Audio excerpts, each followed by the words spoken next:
The stars in the Kepler 442 system looked cold and distant as Ambassador Cathara stared out from the bridge of her ship. The Star Whisper was not a war vessel. It was built for peace talks and diplomatic missions, with smooth white walls and gentle curves that spoke of the Zephyrian way of life. Everything about her people was soft and peaceful, from their pale blue skin to their quiet voices. Cathara had spent 3 long months trying to make peace with the Corvan Federation. The talks had failed badly. The Corvans wanted war, not peace. They called the Zephyrians weak and useless. Now she was taking her small convoy of 5 ships back home to deliver the bad news to her government. The journey should have been safe. This part of space was supposed to be neutral territory. No, one was supposed to attack diplomatic ships here. But as Cathara watched the stars, she knew something was wrong. Her ship's sensors were picking up movement in the darkness ahead. "Ambassador," said Captain Yilnith from his seat at the ship's controls. His voice was shaking. "We have 12 ships coming toward us. They are moving fast." Cathara felt her heart sink. 12 ships was far too many to be a normal patrol. She moved to stand behind the captain's chair and looked at the screen showing the approaching vessels. The ships were dark and angular, built for hunting and killing. She recognized them immediately. "Vorthons," she whispered. The Vorthons were everything the Zephyrians were not. Where her people sought peace, the Vorthons brought war. Where her people built beautiful things, the Vorthons made weapons. They were tall and strong, with gray skin like stone and red eyes that burned with anger. They had been conquering worlds for over a century, turning peaceful planets into slave colonies, or burning them to ash. "Send a message to the escort ships," Cathara ordered. "Tell them to prepare for—" Her words were cut off as the space around the convoy suddenly filled with light. Bright red beams shot out from the Vorthon ships, striking the Zephyrian vessels.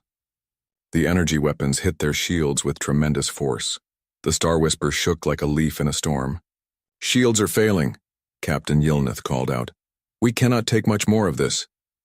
One of the escort ships, the Moonbeam, was already in trouble.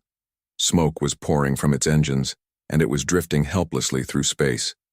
The other escort ships were firing back with their small defensive weapons, but their shots barely scratched the Vorthon hull armor. A new voice filled the bridge, coming through the communication system. It was deep and harsh, speaking in the common galactic language with a thick Vorthon accent. "This is Captain Vexthor of the Hunter Fleet Bloodfang. Zephyrian ships, you will surrender immediately. Lower your shields and prepare to be boarded. Resist and we will destroy you all." Cathara looked at her captain. Yilnith was a good officer, but he was not a warrior. None of them were warriors. The Zephyrians had not fought a real war in over 300 years. They had almost forgotten how to fight. "What are our options?" she asked quietly. "We have none," Yilnith replied. His voice was full of defeat. "Their ships are too strong. Our weapons are too weak. If we try to run, they will catch us. If we try to fight, they will kill us." Another escort ship, the Gentle Rain, exploded in a ball of fire and metal. The crew had been trying to use their ship as a shield to protect the others. Now they were dead, turned to atoms in the cold of space. "Send out a distress call," Cathara ordered. "All frequencies, emergency priority." "Already done, Ambassador," said the communications officer. "But the nearest friendly fleet is 6 hours away. The galactic patrol is even further. No one can reach us in time." Cathara closed her eyes and tried to think. Her people had always believed that reason and diplomacy could solve any problem. They had always believed that if you were peaceful and kind, others would be peaceful and kind in return. But the Vorthons did not care about peace or kindness. They only understood strength and fear. The Vorthon ships were moving closer now, surrounding the convoy like wolves around a wounded deer. Cathara could see the details of their hulls through the bridge windows. They were covered in scars from old battles and painted with symbols that meant death and conquest. "Zephyrian ships," Captain Vexthor's voice came again. "You have 30 seconds to surrender. After that, my hunters will take your ships by force. Your people will become slaves. Your worlds will burn. This is your only warning." "Ambassador," whispered Captain Yilnith. What do we do? Cathara felt the weight of decision crushing down on her. If she surrendered, her people would be enslaved. If she fought, they would all die. Either way, the Vorthan Empire would learn about Zephyrian space routes and colony locations. Either way, her homeworld would be in danger. She was about to give the order to surrender when the sensor officer suddenly called out, "Contact! New ship approaching from the outer system." Everyone on the bridge turned to look at the sensor display. A single ship was racing toward them at incredible speed. It was much smaller than the Vorthan hunters, but it was moving faster than anything they had ever seen. "Can you identify it?" Cathara asked. The sensor officer worked at his controls for a moment. "The energy signature is strange. The ship design is unknown." "Wait," he paused, checking his readings again. "Ambassador, I think it might be human." A human ship. Cathara had heard stories about the humans, but she had never seen one of their vessels before. They were a new species in the galaxy, having only achieved faster-than-light travel about 50 years ago. Most people said they were primitive and violent, coming from a world so dangerous that it had tried to kill them for millions of years. But what could one small human ship do against 12 Vorthan hunters? The human ship came out of the darkness like a bullet. It was not beautiful like Zephyrian vessels or scary like Vorthan hunters. It looked like a working ship, built for carrying cargo from one place to another. The hull was gray metal with patches where repairs had been made. Long scratches and burn marks showed it had seen hard use. Captain Vexthor watched the approaching vessel from his command chair aboard the Bloodfang. His red eyes narrowed as he studied the readings his officers gave him. The ship was called Iron Wolf according to its identification signal. It was registered to Earth, the human homeworld. "A human cargo ship," Vexthor said with a laugh that sounded like grinding stone. "One small freighter thinks it can challenge the Bloodfang fleet." His officers laughed too. The Vorthans had heard stories about humans, but they were not impressed. Humans were young and weak compared to the great races of the galaxy. They had only left their homeworld recently. What could they possibly know about real warfare? "Shall we destroy it now, Captain?" asked the weapons officer. "Not yet," Vexthor replied. "Let us see what this human wants. Perhaps it wishes to beg for scraps from our hunt." On the Star Whisper, Ambassador Cathara watched the human ship with growing hope and fear. Hope because any help was better than no help. Fear because she did not want more innocent beings to die for her people. "The human ship is hailing us," reported the communications officer. "Put it through," Cathara ordered. A new voice filled the bridge. It was calm and steady, speaking common galactic with a strange accent that made some words sound hard and sharp. "This is Captain Jake Morrison of the independent vessel Iron Wolf, Zephyrian convoy. Are you in need of assistance?" Cathara stepped forward to answer. "Captain Morrison, this is Ambassador Cathara. We are under attack by Vorthan forces. Please do not risk your ship for us. You should leave this area immediately." There was a pause. Then the human captain spoke again, and there was something in his voice that made Cathara shiver. It was not fear or anger, it was something colder. "Understood, Ambassador, I see the situation. Give me a moment to talk to these Vorthans." Before Cathara could respond, the communication channel switched. Now Captain Morrison was speaking to the entire area, his voice reaching every ship in the system. "Vorthan vessels, this is Captain Jake Morrison of Earth. You are attacking a peaceful diplomatic convoy in neutral space. This is against galactic law. I am ordering you to cease fire and withdraw immediately." The bridge of the Bloodfang fell silent. Then Captain Vexthor began to laugh again, louder this time. "Ordering us?" he said into his communication system. "Human, you are in a cargo ship. We are 12 hunters. You will leave now or we will add your wreckage to the debris field." "I gave you a lawful order," Morrison replied, his voice still calm. "You have chosen to ignore it. That makes you pirates and criminals. Last chance to reconsider."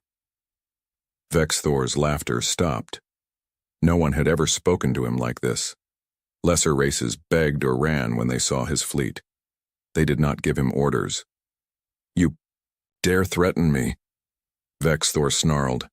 "I am Captain Vexthor. I have conquered 12 worlds. I have burned cities and enslaved millions. What are you, human? What makes you think you can stand against the Bloodfang fleet?" The response came immediately, and it sent a chill through every being who heard it. "I am Jake Morrison, formerly of the Earth Defense Force, 7th Colonial Marines. I fought in the Titan Wars, the Europa Rebellion, and the Asteroid Belt Campaign. I have killed more enemies than you have conquered worlds. And right now, I am the only thing standing between you and a very bad day." On the Star Whisper, Ambassador Cathara felt her breath catch. She had heard whispers about human military forces.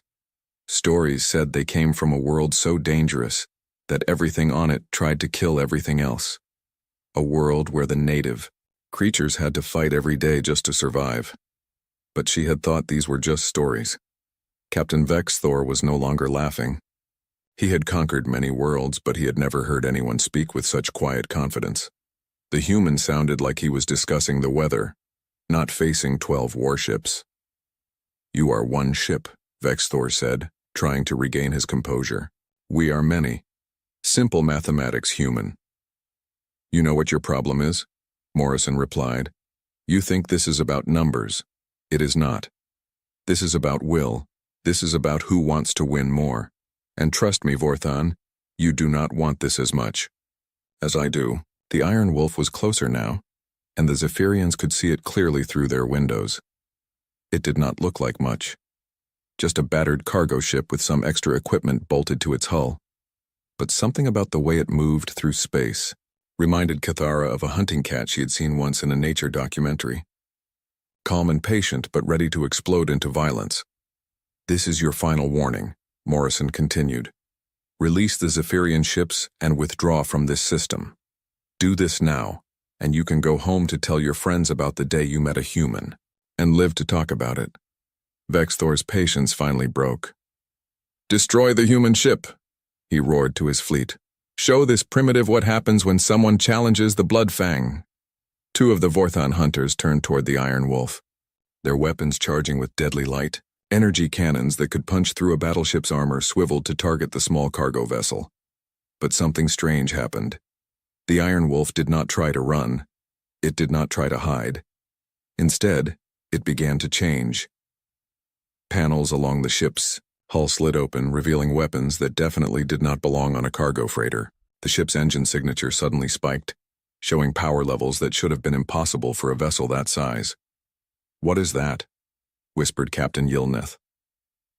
Ambassador Cathara stared at the transforming ship and finally understood. "It is not a cargo ship," she said quietly. "It was never a cargo ship."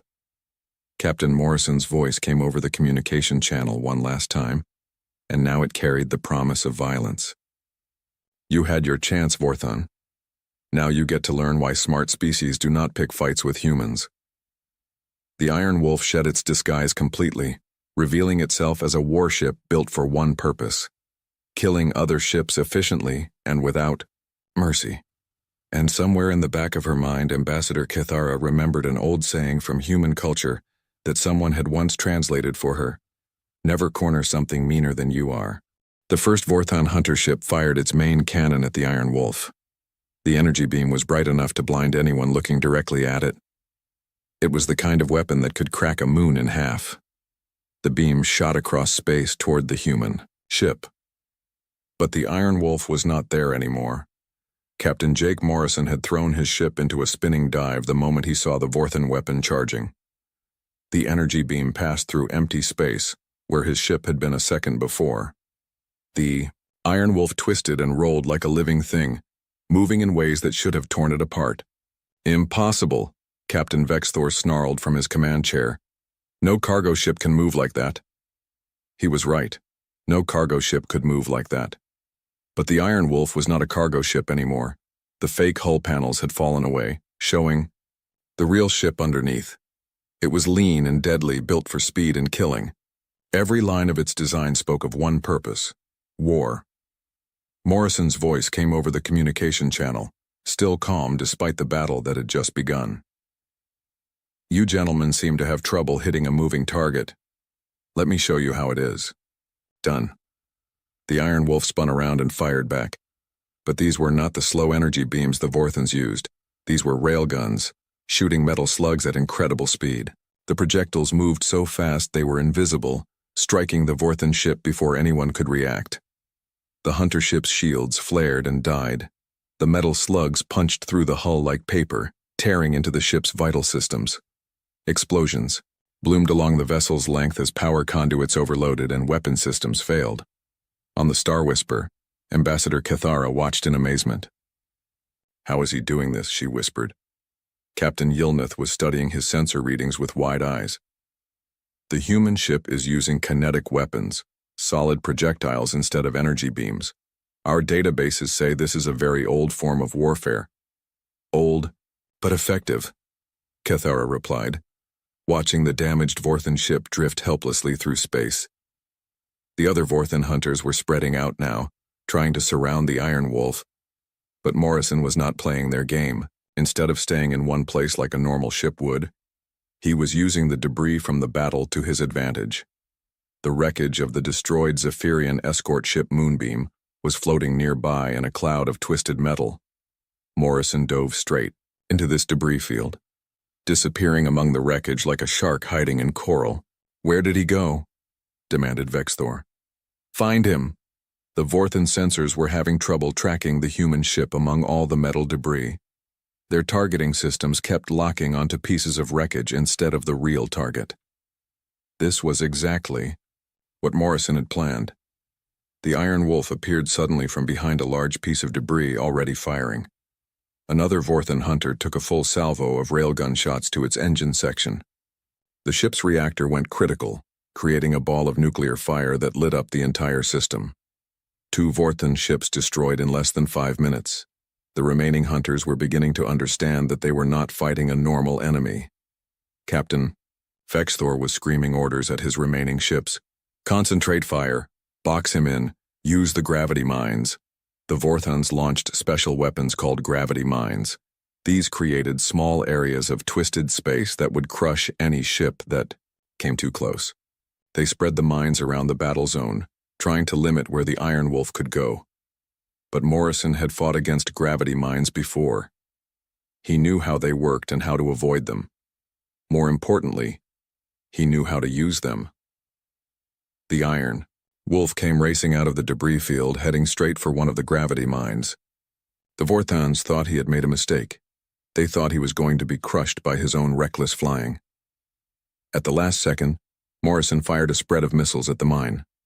The explosions triggered the gravity weapon, but instead of crushing the Iron Wolf, the twisted space caught a Vorthan hunter that had been chasing him. The enemy ship was pulled into the gravity field and compressed into a ball of metal no bigger than a car. "This is impossible," Vexthor roared. "He is fighting like a madman." On the Iron Wolf's bridge, Morrison smiled grimly as he worked his controls. This was not madness. This was exactly how humans fought when they had to.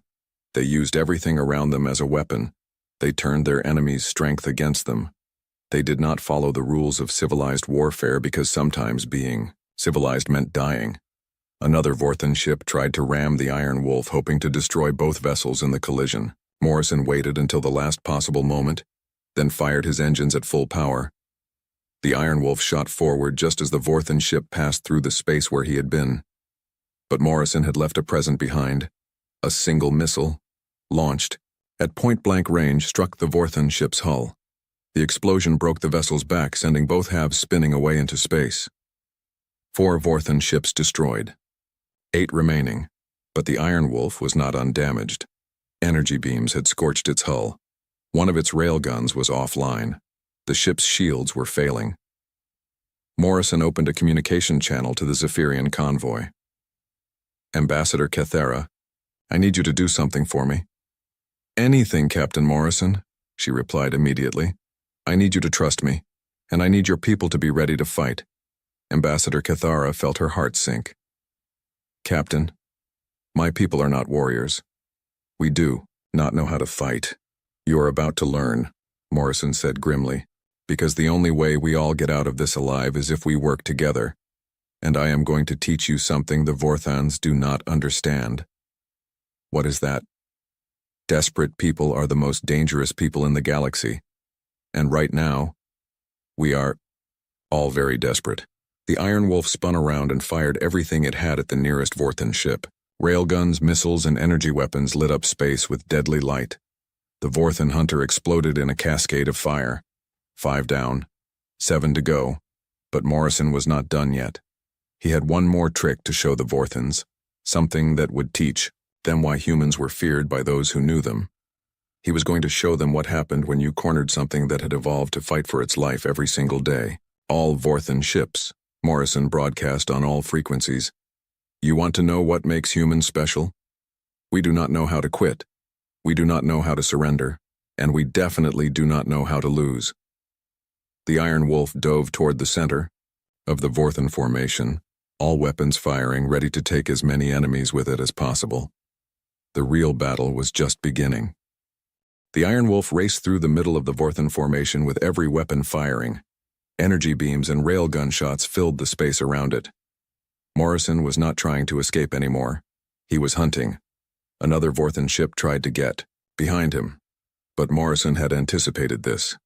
He cut his engines and let momentum carry him forward while spinning his ship around. Now he was flying backward but still shooting forward. The surprised Vorthon pilot flew straight into Morrison's line of fire. The enemy ship's bridge exploded under the railgun barrage.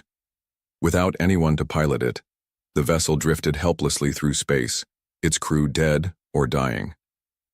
6 Vorthon ships destroyed. 6 remaining.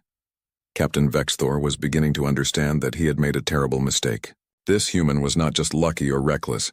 He was a professional killer who knew exactly what he was doing. Every move was calculated. Every shot was placed with precision. All ships fall back and regroup, Vexthor ordered. Do not engage the human alone. But Morrison was not going to let them regroup. He opened a communication channel to the Zephyrian convoy, while dodging another volley of enemy fire. Ambassador Kithara, are you listening? Yes, Captain Morrison, came the reply from the Star Whisper. Good. I need you to do exactly what I tell you. Your ship still has power, right? Some power, yes, but our weapons are mostly offline. Forget the weapons, Morrison said as he rolled his ship under a Vorthan energy beam. We are going to turn your ship into something better than a weapon. Ambassador Kithara felt confused. I do not understand. Your ship has a reactor, correct? And you can overload it? Captain Yilnith spoke up from his position at the controls. Yes, but that would destroy the ship, and us with it.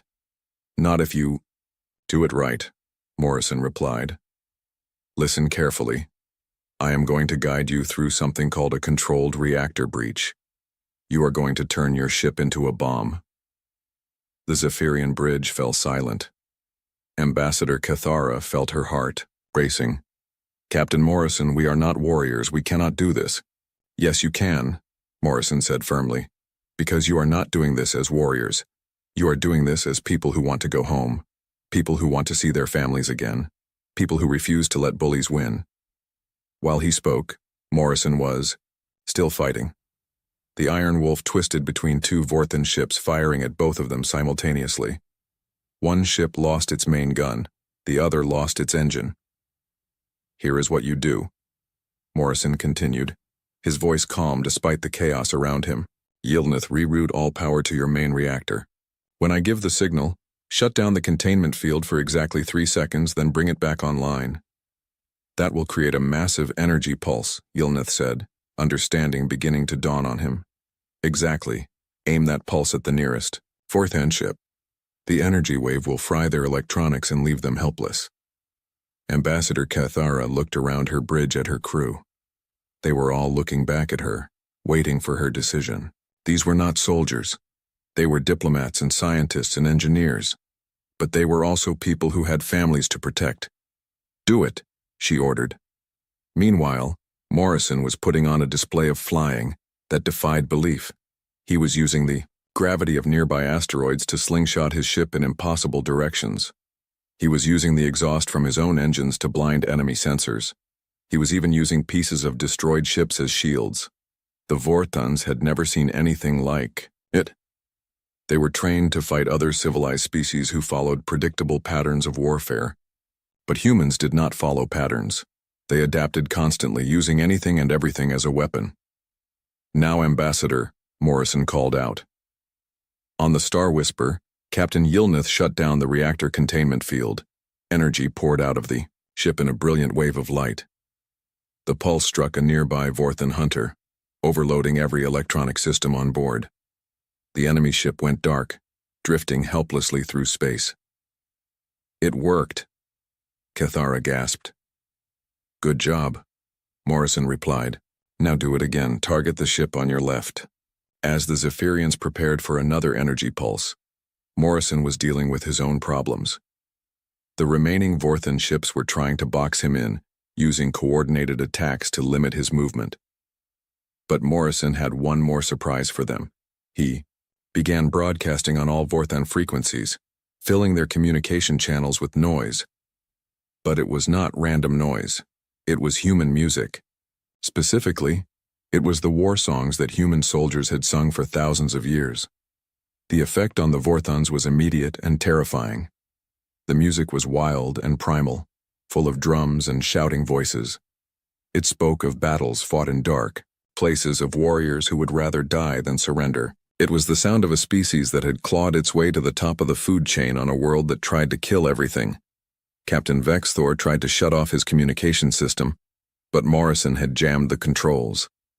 The human war songs filled the bridge of every Vorthon ship, getting into the minds of warriors who had thought they knew what fear was. "What is this noise?" demanded one of Vexthor's officers. "It is psychological warfare," Vexthor replied, but his voice was shaking. "The human is trying to break our spirits." And it was working. The Vorthon pilots were making mistakes, hesitating at crucial moments. The music was reminding them of every story they had ever heard about humans. Stories about a species that came from a death world. Stories about creatures that fought their own planet for millions of years and won. Morrison used their confusion to his advantage.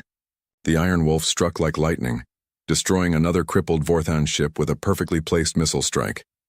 7 ships destroyed. 5 remaining. The Star Whisper fired another energy pulse, disabling a second Vorthon hunter. Now there were only 4 enemy ships left that could still fight. "Captain Morrison," Ambassador Cathara called over the communication system. "What do we do now?" Morrison's reply was grim, but determined. "Now we finish this, and we make sure the survivors remember what happens when you attack peaceful people." The Iron Wolf turned toward the remaining Vorthon ships, all weapons ready. But Morrison was not done teaching lessons yet. He was about to show them the most important thing about humans. They never gave up. No matter how bad things looked, no matter how many enemies they faced, humans kept fighting until the very end. And sometimes, just sometimes, that was enough to win. The final phase of the battle was about to begin. The 4 remaining Vorthon ships pulled back to form a defensive line. Captain Vexthor was no longer thinking about conquest or glory. He was thinking about survival. Half of his fleet was destroyed or disabled by a single human and some peaceful aliens who had learned to fight in the space of minutes. "All ships concentrate fire on the human vessel," Vexthor ordered. "Ignore the Zephyrians, the human is the real threat." But Morrison was not going to make it easy for them. The Iron Wolf was darting between the disabled Vorthon ships, using them as cover. Every time the enemy tried to get a clear shot, Morrison would duck behind another piece of wreckage. "You cannot hide forever, human," Vexthor broadcast on all frequencies. Morrison's reply came back immediately, and there was something like laughter in his voice. "Who says I am hiding? I am hunting." The Iron Wolf suddenly shot out from behind a drifting Vorthon hulk, all weapons firing.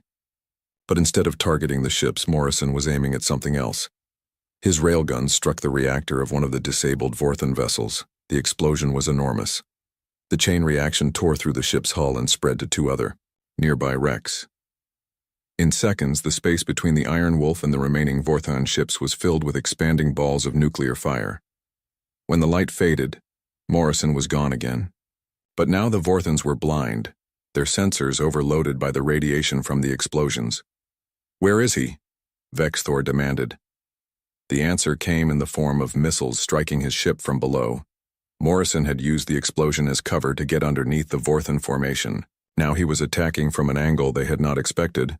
The Bloodfang shuddered under the impact, but its heavy armor held. Vexthor smiled grimly. His flagship was the strongest ship in the fleet. It would take more than a few missiles to destroy it, but Morrison was not trying to destroy the Bloodfang yet. He had other plans. Ambassador Kethera, Morrison called over the communication system. I need you to do one more thing for me. What is it, Captain? Came the reply from the Star Whisper. Take your ship and ram the Vorthan vessel on the right, full speed. There was silence on the communication channel. Then Ambassador Kethera spoke, her voice steady despite the fear she must have been feeling. Captain Morrison, that will destroy our ship. We will all die. No, you will not, Morrison replied. Trust me. I have a plan. Captain Yilnith spoke up from his position at the controls. Ambassador, our ship is not built for ramming attacks. We are not warriors. Today you are, Morrison said firmly. Today you are people who refuse to be victims. Today you are heroes. Ambassador, Kethera looked around her bridge one more time. Her crew was looking back at her with fear and determination in their eyes. They were diplomats and scientists, but they were also people who wanted to go home. Do it, she ordered. The Star Whisper turned toward the nearest Vorthan ship and began to accelerate. The enemy vessel saw them coming and tried to move away, but it was too damaged to maneuver quickly. Just before the collision, Morrison struck. The Iron Wolf appeared from nowhere, firing everything it had at the space between the two ships. The explosion threw both vessels off course, but the Star Whisper still struck the Vorthan ship a glancing blow. The impact tore through both hulls, but Morrison had calculated it perfectly. The Zephyrian ship was damaged, but not destroyed. The Gari Vorthan ship was not so lucky. The collision had ruptured its main reactor. The enemy vessel exploded in a ball of fire, taking another ship with it.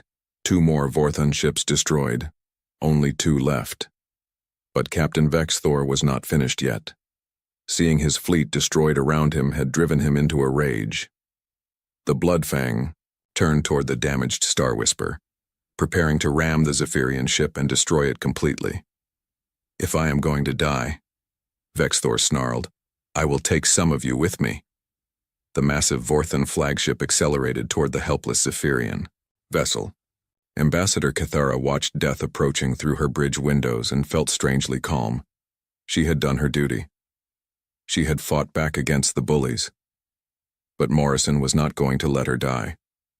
The Iron Wolf threw itself between the 2 ships, taking the full force of the collision. The impact nearly tore the human vessel in half, but Morrison had one last surprise. As the ships crashed together, he triggered every explosive device on his ship. The combined explosion destroyed both the Iron Wolf and the Bloodfang in a burst of light that could be seen from 3 star systems away. Captain Vexthor and his flagship were gone, turned to atoms in the cold of space.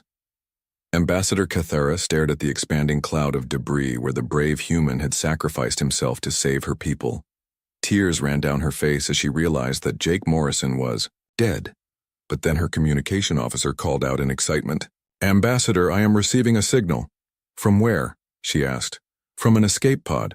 Someone survived the explosion. A small pod was drifting away from the wreckage, its emergency beacon flashing. Ambassador Kethera smiled through her tears as Morrison's voice came over the communication system. This is Captain Morrison. Sorry about the fireworks, but that seemed like the best way to deal with the situation. Anyone need a ride home? The last 2 Vorthan ships, seeing their commander dead and their fleet destroyed, turned and fled into deep space. They would carry word of this battle back to their empire. They would tell stories about the day a single human and some peaceful aliens destroyed an entire hunter fleet. As rescue ships arrived to help the survivors, Ambassador Kethera spoke privately with Morrison over a secure channel. Captain, how can we ever thank you? She asked. You do not need to thank me, Morrison replied. You just need to remember something. Bullies only win when good people do nothing. Today you proved that even peaceful people can fight when they have to. Will we see you again? Kethera asked. Morrison was quiet for a moment. Maybe. The galaxy is a big place, but it is also getting smaller.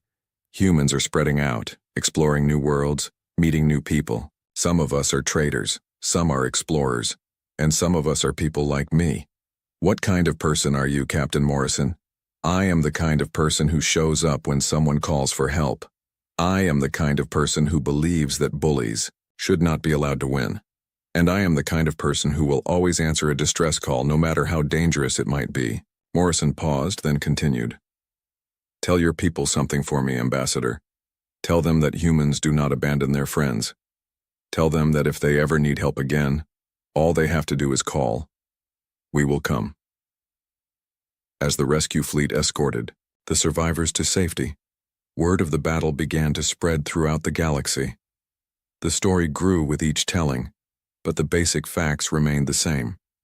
A single human had appeared when peaceful aliens were in danger. He had fought impossible, odds and won.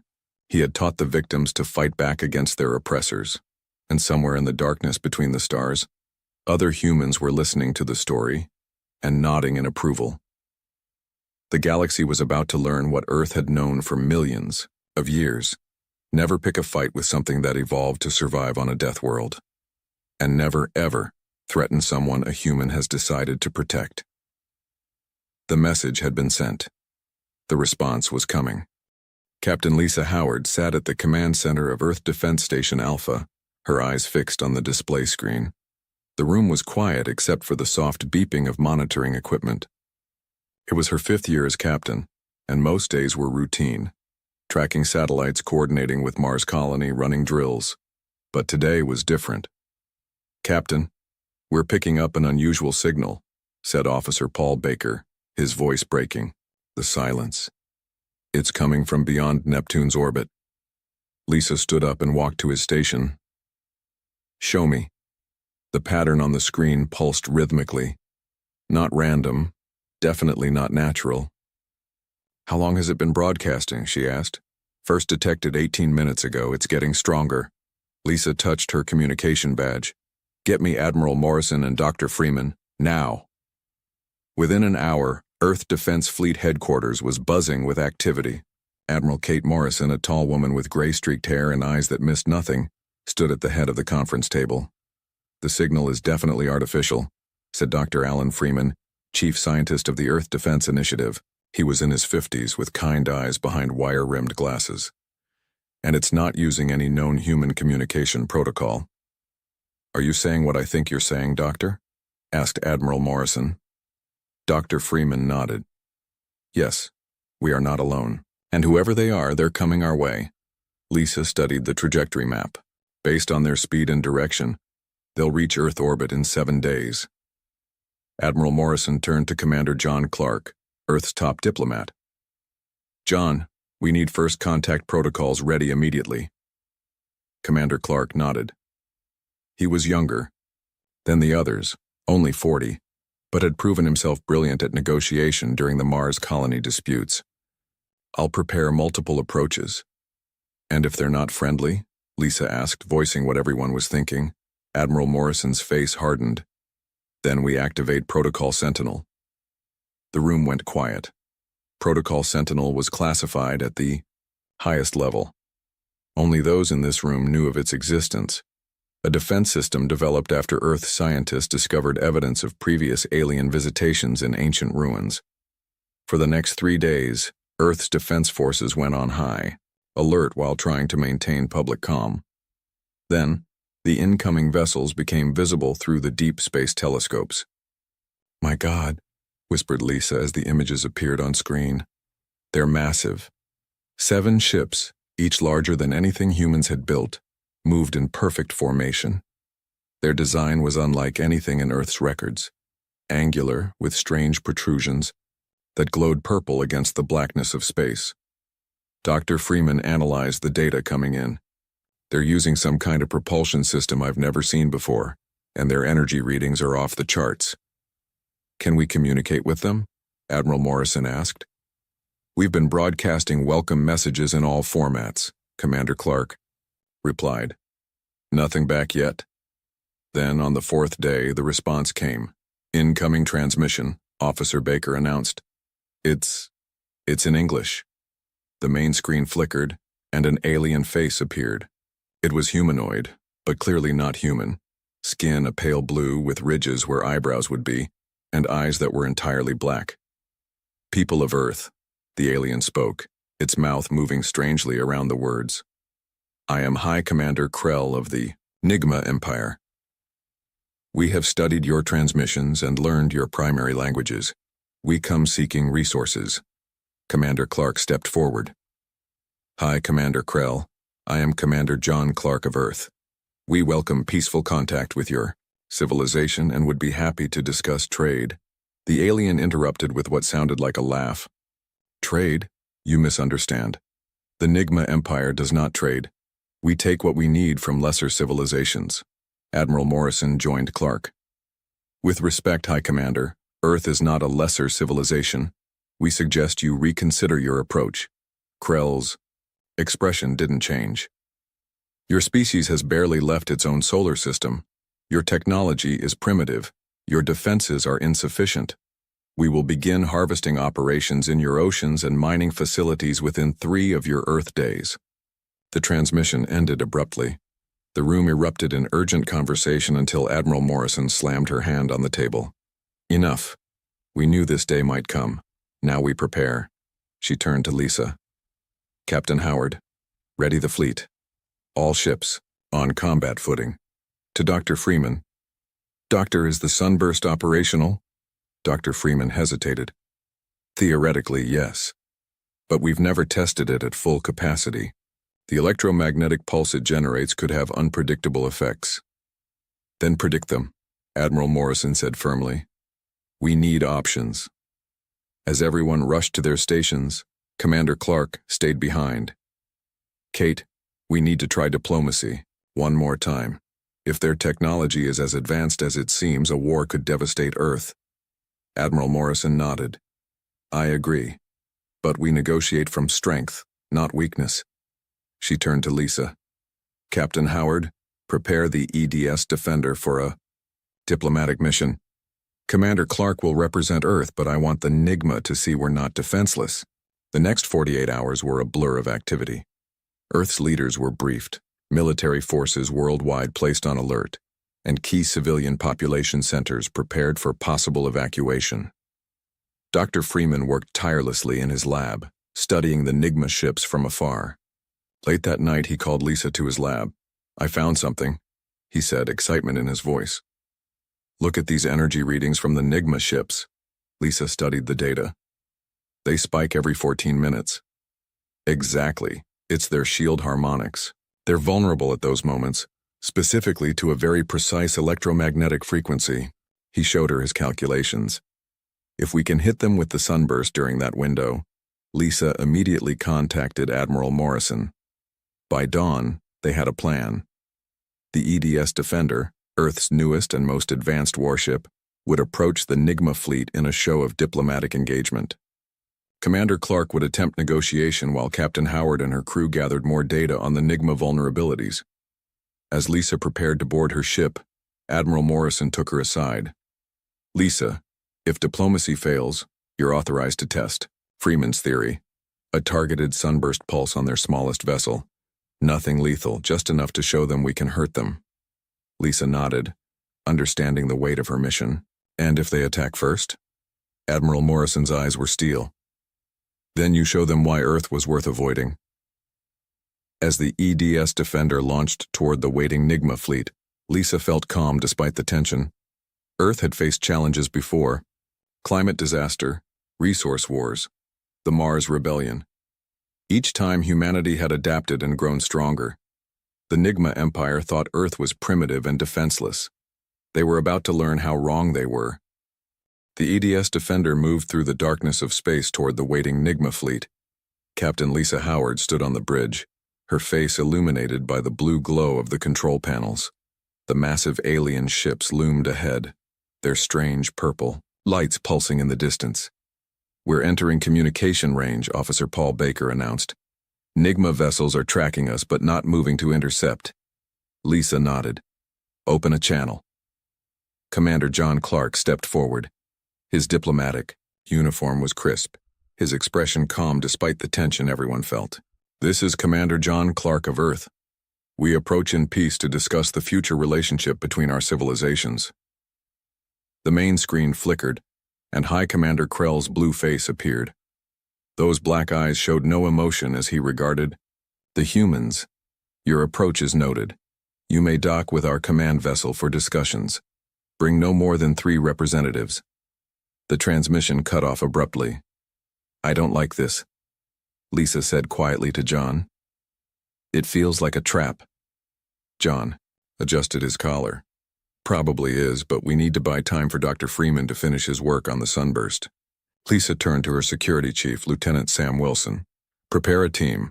Full combat gear, but keep it concealed. We're not starting a fight, but we'll be ready if one finds us. Back on Earth, Admiral Morrison watched the situation unfold from Defense Command. Beside her, Dr. Freeman worked frantically at his console. The sunburst calibrations are almost complete, he said, not looking up from his work. But there's something strange about the Enigma ships. They all pulse with energy at exactly the same moment. What does that mean? Asked Admiral Morrison. Doctor. Freeman pushed his glasses up. I think they're linked somehow, like they share a single power source or control system. Is that important? It could be. If we target one ship with the sunburst, it might affect all of them. Or none of them. He frowned. I need more data. Admiral Morrison tapped her communication badge. Captain Howard, change of plans. We need detailed energy readings from inside their command ship. Plant these sensor devices discreetly during your meeting. Aboard the Defender, Lisa received the new instructions. She briefed John and their team quickly before they boarded the shuttle. Remember, she said, we're here to talk, but be alert and find opportunities to place these sensors. The shuttle approached the enormous Enigma command ship. Up close, it was even more alien. The hull material seemed to shift and flow like liquid metal, yet was clearly solid. A bay opened, swallowing their small craft. When they stepped out, 2 Enigma guards waited. They were tall, nearly 7 feet, with the same blue skin as Krell, but more heavily armored. Follow, one said simply. The humans were led through corridors that seemed to breathe. The walls pulsed with the same purple energy they had seen from a distance. At regular points, Lisa signaled her team to discreetly place the tiny sensors. Finally, they reached what appeared to be a command center. High Commander Krell sat on an elevated platform, looking down at them with what seemed like amusement. Commander Clark, he said. You wish to discuss terms? John stepped forward confidently. Yes.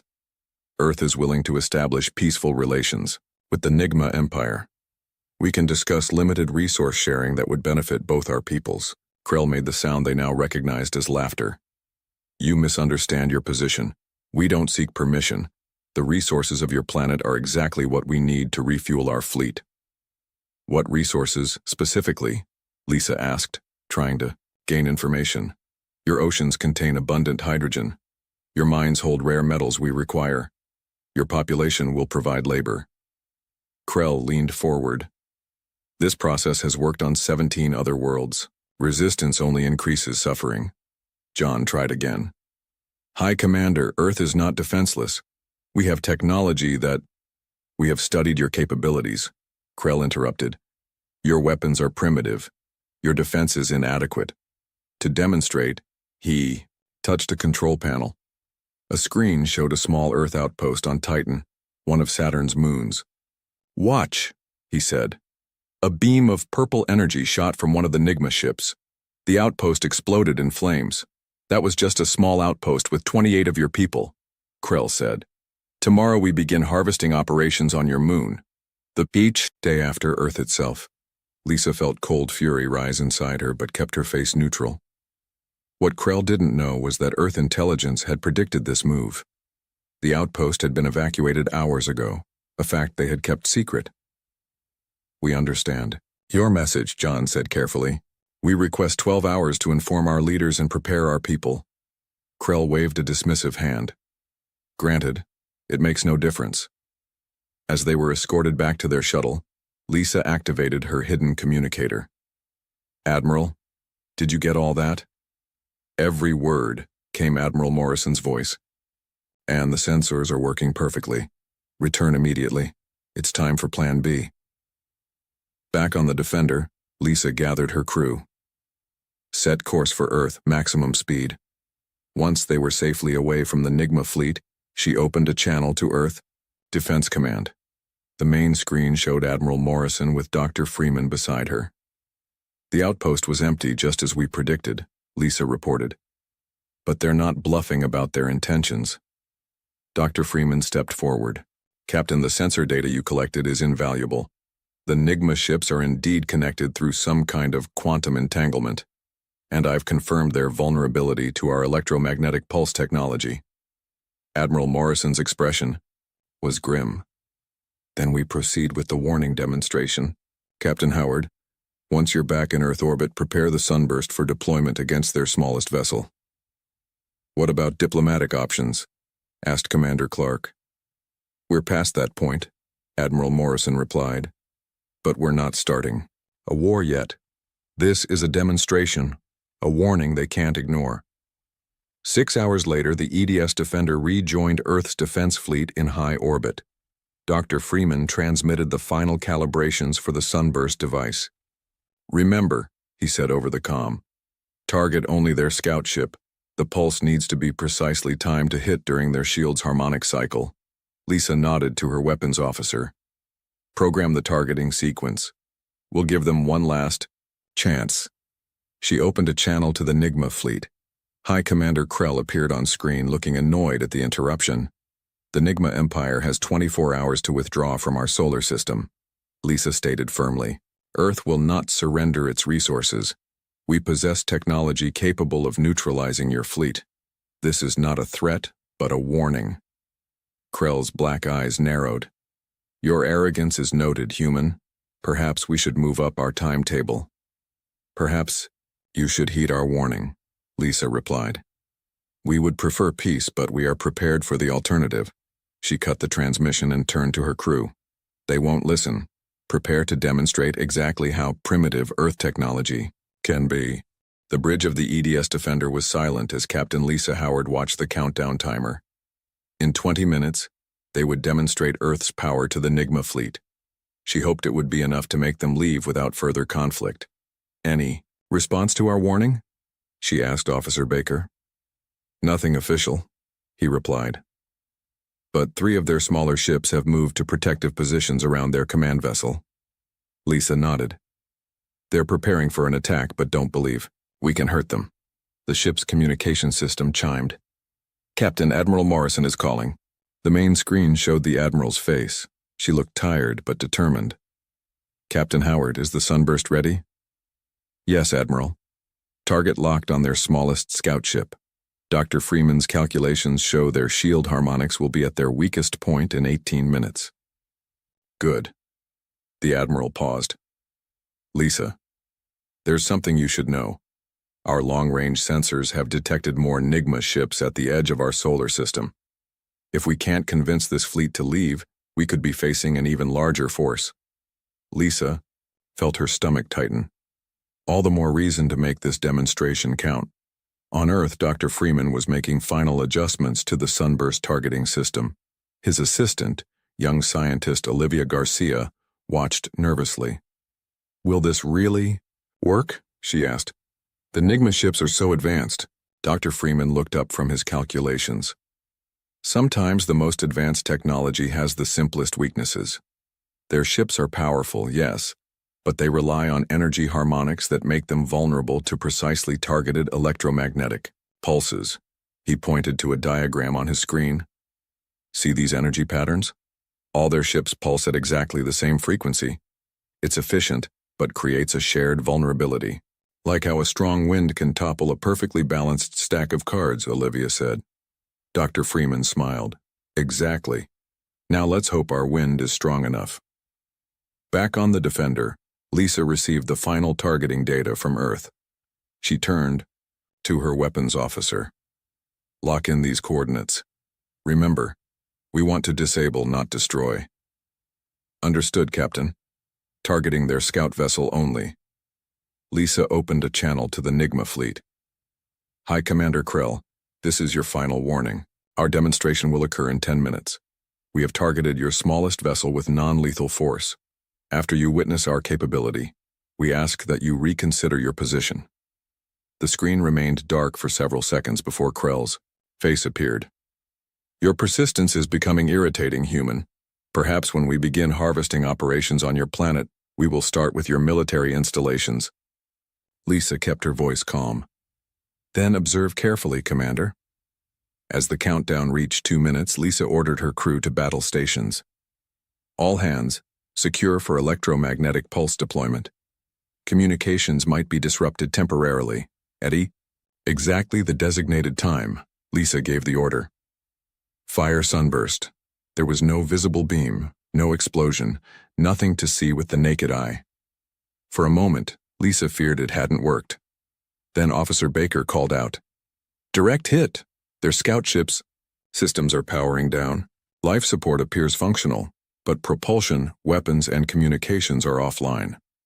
The bridge crew watched in silence as the small Nigma vessel drifted, its purple lights flickering and then going dark. "Get me Krell," Lisa ordered. When the Nigma commander appeared on screen, his black eyes were wide with something that looked like surprise.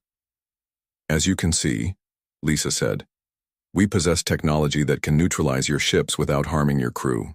That was at minimal power and targeted only at your smallest vessel. We have the capability to expand this effect to your entire fleet." For the first time, Krell seemed to consider his words carefully. "This technology is unexpected. We tried. To tell you Earth is not defenseless," Lisa continued. "We are allowing you to retrieve your disabled ship and its crew. After that, you have 23 hours to leave our solar system." Krell's face showed conflict. "The Nigma Empire does not retreat." "Then the Nigma Empire has never faced Earth," Lisa replied. "The choice is yours." The transmission ended. Lisa turned to her communications officer. "Send all data back to Earth Command. I want Admiral Morrison to see exactly what happened." On Earth, Dr. Freeman studied the results with growing excitement. It worked perfectly. Their systems shut down exactly as predicted. Admiral Morrison nodded. "But will it be enough to convince them to leave?" "If not," Dr. Freeman said quietly, "we can increase the power. Target more ships at once." "Let's hope it doesn't come to that," the Admiral replied. Hours passed. The Nigma dispatched a larger vessel to tow their disabled scout ship. Earth's defense forces remained on high alert.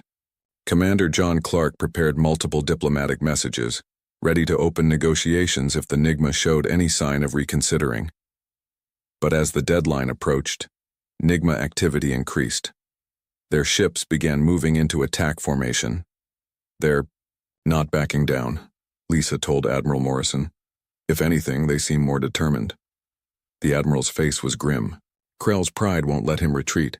Prepare for full deployment of the sunburst," Dr. Freeman cut in. "Admiral, I need to speak with you, privately."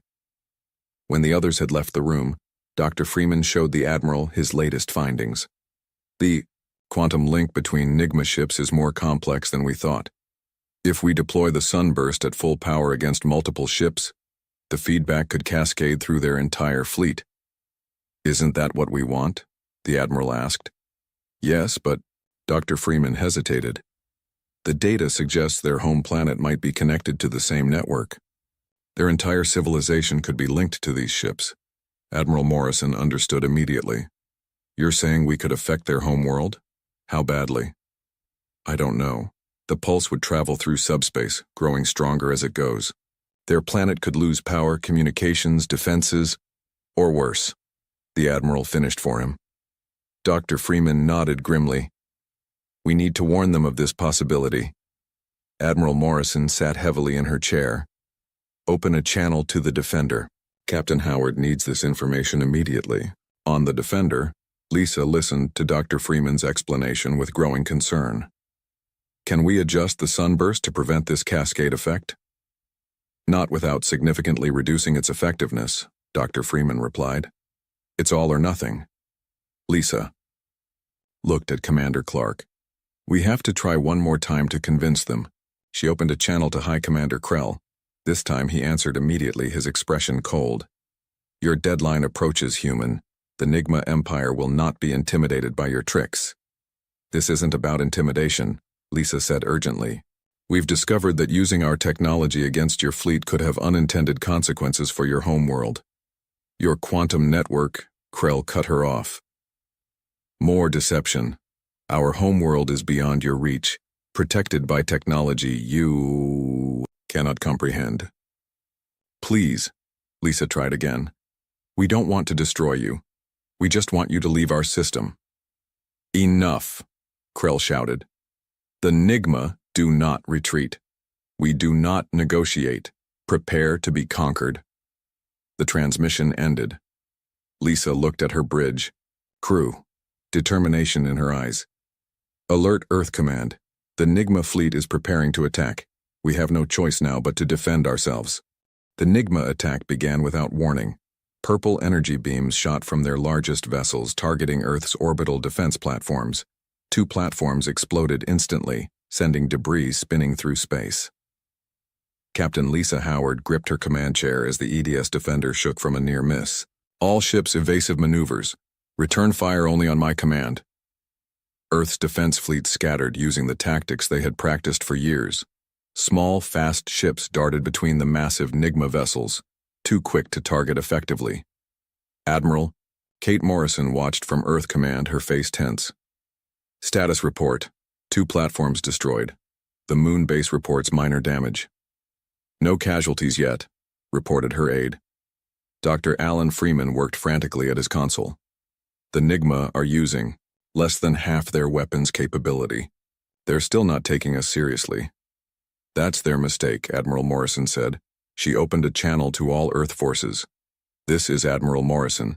Implement defense pattern Omega. Captain Howard, you have command of the fleet. On the Defender, Lisa acknowledged the order. All ships form up on my position. Prepare to engage. The Earth ships moved with perfect coordination, forming a complex pattern that confused the Nigma targeting systems. The smaller, faster Earth vessels drew fire while the larger ones moved into position.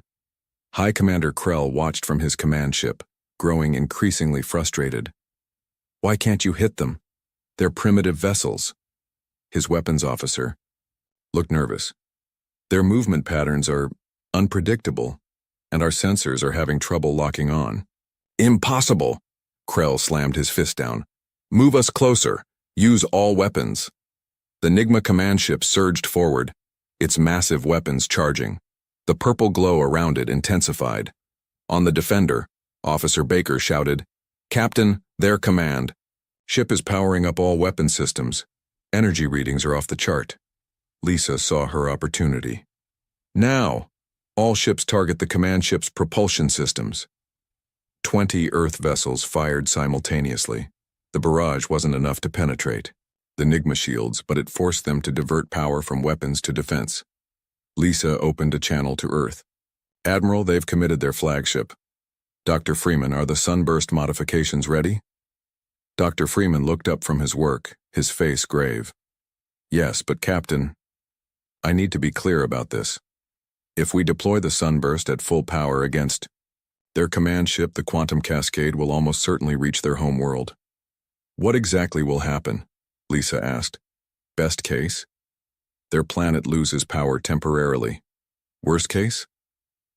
Dr. Freeman hesitated. Total systems failure on a planetary scale. Life support, atmosphere generation, everything. Admiral Morrison joined the conversation. Captain Howard, we need to try one more time. Hail the Nigma command ship. Lisa nodded to her communications. Officer. After several tense moments, Krell appeared on screen. His blue face was twisted with rage. You dare to attack the Nigma Empire? Your planet will be stripped bare for this offense. Admiral Morrison stepped into view beside Lisa. Hi, Commander Krell. Listen carefully. Our scientists have confirmed that your fleet's quantum link extends to your homeworld. If we are forced to use our full defensive capabilities against your command ship, the feedback will travel through subspace to your planet. For a moment, something like uncertainty crossed Krell's face. Then he laughed. Another bluff. Our homeworld is protected by technology beyond your comprehension. A Nigma officer approached Krell, speaking quietly. Krell pushed him away angrily. Dr. Freeman leaned in. That officer knows I'm right. Their scientists must have realized the danger. Lisa tried one last time. Commander Krell, we don't want to destroy your civilization. Please, withdraw your fleet now. The Nigma do not withdraw, Krell shouted. We have conquered hundreds of worlds. Earth will be no different. The transmission cut off abruptly. Admiral Morrison's expression hardened. We've done everything possible to avoid this. They leave us no choice. She straightened her uniform. Captain Howard, you are authorized to deploy the Sunburst at full capacity. Lisa nodded solemnly. Understood, Admiral. She turned to her. Weapons officer. Target their command ship. Wait for my order. As the Earth fleet continued its defensive pattern, Lisa opened a private channel to Dr. Freeman. Doctor, is there any way to minimize the damage to their homeworld? Dr. Freeman's voice was heavy. If we time the pulse to hit during their shield's weakest moment, it might reduce the cascade effect, but I can't guarantee anything. Do it, Lisa said. Send the timing calculations to all ships. The battle intensified. 2 more Earth vessels were hit, their crews ejecting in escape pods. The Nigma pressed their attack, confident in their superior firepower. Sunburst ready, reported the weapons officer. Optimal firing window in 30 seconds. Lisa opened a fleet-wide channel. All ships prepare to deploy Sunburst on my mark. Target the command ship only. The seconds counted down. Lisa thought of all the attempts they had made to avoid this moment. The warnings, the demonstrations, the pleas for peace. Firing window in 5, 4, 3, 2, 1. Lisa took a deep breath. Fire. Every Earth vessel released its Sunburst pulse simultaneously. The combined electromagnetic wave hit the Nigma command ship at precisely the moment its shields cycled. For a second, nothing seemed to happen. Then the purple lights on the command ship flickered. The massive vessel stopped moving. Direct hit, Officer Baker reported. Their systems are shutting down. But the effect didn't stop there. Like a wave rippling outward, the pulse spread to the nearby Nigma ships. One by one, their lights flickered and died. It's working, someone shouted. Lisa felt no triumph, only grim satisfaction that Earth would survive, mixed with deep concern for what might be happening light years away. Maintain defensive positions, she ordered, and prepare rescue operations for the Nigma crews.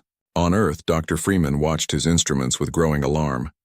The cascade effect is stronger than I predicted. The quantum link is carrying the pulse through subspace, gaining strength as it travels. Admiral Morrison stood beside him. How long until it reaches their homeworld? At subspace speeds, 3 days, maybe less. Is there anything we can do to stop it? Dr. Freeman shook his head slowly. No. The pulse is self-sustaining now. All we can do is hope their planetary defenses are as strong as Krell believed. In space, Lisa directed the rescue of Nigma crew members from their disabled vessels. Most were confused, some hostile, but a few seemed almost relieved. One Nigma officer, who identified himself as Science Director Maul, asked to speak with Earth's leaders. His face was grim as he was brought before Lisa and Commander Clark. Your warning was correct, he said quietly. Our ships are quantum-linked to our planetary systems. Our homeworld is in grave danger. Commander Clark leaned forward. Is there anything we can do? Maul looked down. No. High Commander Krell knew this. Our scientists tried to tell him, but he wouldn't listen. Pride has always been the Nigma's greatest weakness. Lisa felt a chill. What will happen to your planet? Our world is dying, Maul explained. We depleted our resources centuries ago. Now it survives only through artificial means. Atmosphere, generators, temperature regulators, power distribution systems. If those fail, he didn't need to finish the sentence. Everyone understood. 3 days later, Earth's long-range sensors detected a massive energy surge in the Andromeda galaxy. The Nigma homeworld systems had failed catastrophically. As the disabled Nigma fleet orbited Earth, their crews learned the truth. Their home was gone, their empire had fallen, all because they wouldn't listen to a warning from a primitive species. 6 months after the battle, the Earth Defense Council met in their rebuilt headquarters. The room was solemn as Admiral Kate Morrison stood to address the gathered leaders. Today marks half a year since the Nigma conflict ended, she began. The rebuilding of our orbital platforms is complete. The moon base is fully operational again. But we are not here to discuss our recovery. We are here to decide the fate of our guests. All eyes turned to Science Director Mal, who sat quietly at one end of the table. He was one of 4,000 Nigma survivors now living in a settlement on Earth's northern plains. Director Mal, Admiral Morrison continued, please share your report. Mal stood, his blue skin now familiar to everyone present. Thank you, Admiral. The news from our scout ships is final. Our homeworld is gone. The atmospheric generators failed completely. The surface is now uninhabitable. The 12 colony worlds of the Nigma Empire have declared independence. Our civilization as we knew it has ended. Commander John Clark broke the silence that followed. And High Commander Krell? He refuses to speak, Mal replied. He sits in his quarters at the settlement and sees no one. The weight of his pride has crushed him. Captain Lisa Howard entered the room, nodding to Admiral Morrison before taking her seat. She had spent the past months working closely with the Nigma survivors, learning their language and customs. The remaining Nigma have requested permanent asylum on Earth, she reported. Most have skills that could be valuable to us: engineers, scientists, medical workers. They understand they would live under Earth laws. Dr. Alan Freeman added, their technology, what we've been able to salvage from their ships, is remarkable. Their energy systems alone could advance our capabilities by decades. Admiral Morrison nodded. That brings us to our decision. Do we accept these people as refugees and integrate them into Earth society? The debate lasted hours. Some council members feared hidden revenge plots. Others worried about cultural conflicts. A few raised concerns about resources. Finally, Lisa stood again. May I speak freely? Admiral Morrison nodded. The Nigma Empire made a terrible mistake. They ignored our warnings out of pride and arrogance. But those before us now are not the ones who made that decision. They are survivors just as we would be if our positions were reversed. She paused. Moreover, they have learned what we tried to teach them. That strength without wisdom leads to destruction. The room was quiet as her words sank in. I recommend we accept their request for asylum, she finished. Not just because it's the compassionate choice, but because it's the wise one. The vote was unanimous. Earth would welcome the Nigma refugees. 1 week later, Lisa visited the Nigma settlement. The survivors had built simple structures that resembled their architectural style, with curved walls and doors that slid upward. Children played in a central area, already adapting to Earth's gravity and sunlight. Mal greeted her at the entrance. Captain Howard, welcome. Our people have received the news of your council's decision. We are grateful. It was the right thing to do, Lisa replied simply. As they walked through the settlement, Mal gestured to various buildings. We have established our first school here. Many of our young ones never saw our home world. Earth will be the only home they know. He led her to a workshop where Nigma engineers worked alongside humans from Dr. Freeman's team. We are teaching your scientists about our energy systems, as promised. In return, they help us understand Earth's ecosystem. And how are your people? Adjusting? Lisa asked. Better than expected. The hardest part is accepting that our empire is gone. For centuries, we defined ourselves by conquest and power. Now we must find a new identity. They stopped at a small building separated from the others. Krell is in there, Mal said quietly. He has asked to see you. Lisa was surprised. Me? Why? He did not say. But this is the first time he has asked. For anyone. Lisa nodded and entered alone. The room was dimly lit, furnished only with a bed and chair. High Commander Krell sat by a small window, looking older and diminished without his grand uniform. Captain Howard, he said without turning, the human who warned us. Commander Krell, she acknowledged. Not Commander anymore. Just Krell now. He finally looked at her. I have had much time to think. About pride, about listening, about consequences. Lisa remained silent, waiting.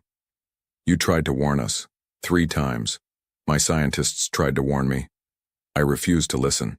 His black eyes fixed on hers. Why? Why did you try so hard to prevent our destruction? We came to take your world. Lisa considered her answer carefully. Because that's the difference between your empire and Earth. You conquered. We connect. You took, we trade, you commanded, we cooperate. She moved closer. Strength isn't just about power, Krell. It's about wisdom. Knowing when to fight and when to talk. Knowing when to stand firm and when to bend. Krell looked away. Lessons learned too late. Maybe not, Lisa said. Your people have a chance to build something new here. Not an empire, but a community. Not subjects, but citizens. And me? What place is there for the one who destroyed everything? That depends on you, Lisa replied. You can hide away with your regrets, or you can help your people adapt, share your knowledge, learn from your mistakes. She turned to leave, then paused. The choice is yours, just like it was before. 2 years later, Earth had changed. Nigma technology had revolutionized energy production and space travel. The first joint human Nigma colony was established on Mars, with more planned for Europa and beyond. At the Earth Defense Academy graduation ceremony, Admiral Morrison introduced the keynote speaker.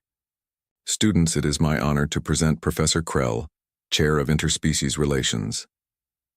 Krell walked to the podium, now dressed in Earth academic robes.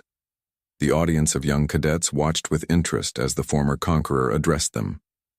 Future. Defenders of Earth, he began. I am here to teach you the most expensive lesson in galactic history, one that cost an entire civilization. He looked out at the mixed human and Nigma faces. Power without wisdom is the path to destruction. Pride without humility ensures blindness. Strength without compassion leads to isolation. In the back of the hall, Captain Lisa Howard, now Admiral Howard, watched alongside Dr. Freeman and Commander Clark. They had all played parts in establishing the Interstellar Diplomatic Corps, dedicated to preventing future conflicts through communication and understanding. The Nigma Empire ignored Earth's warning, Krell continued, his voice carrying to every corner of the hall. Our planet is gone, but something new has emerged from that loss, a partnership that makes both our peoples stronger. As the speech ended and applause filled the room, Lisa thought about the long journey from that first contact to today. The Nigma had come as conquerors, but remained as allies. Earth had faced destruction, but emerged as a leader in interstellar diplomacy. The warning had been ignored, but the lesson had been learned. And perhaps that was the greatest victory of all.